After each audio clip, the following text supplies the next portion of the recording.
Just thought I'd give you a quick overview of how to use a graphic user interface to obtain a composition-based implementation of multiple inheritance.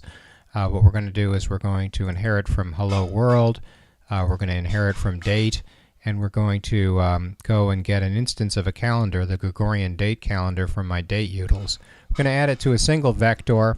Then we're going to use set instance list, set visible, and we'll be able to see a graphic user interface that will mix all three of these instances together.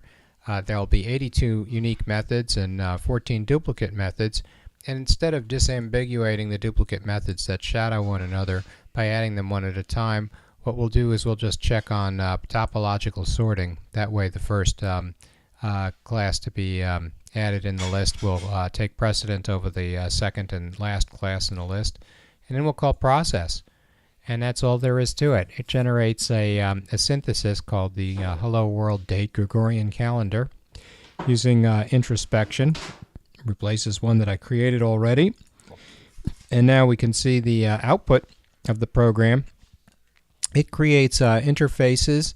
Here's one that essentially is the a list of the specifications in the Gregorian calendar. We call that the stub. It's an interface.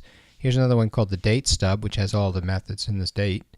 Here's the hello world stub, which has all the methods in hello world. And now we have a composition of the interface hello world Gregorian date stub, which has all three of the interfaces subclassed into a single interface.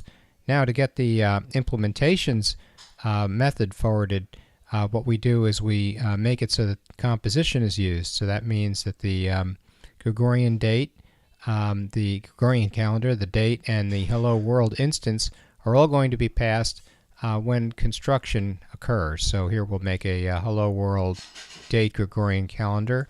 We'll pass in hello world, the date, Gregorian calendar, and then we'll use topological sorting to decide how to do the dispatch. Hello world having precedent over date, which has precedent over the Gregorian calendar. So if somebody wants to do an implementation of an equals, it turns out date has an equals method, and that's going to take precedence over the Gregorian calendar method. And that's it. Semi-automatic static proxy delegation. All for your enjoyment. Thank you.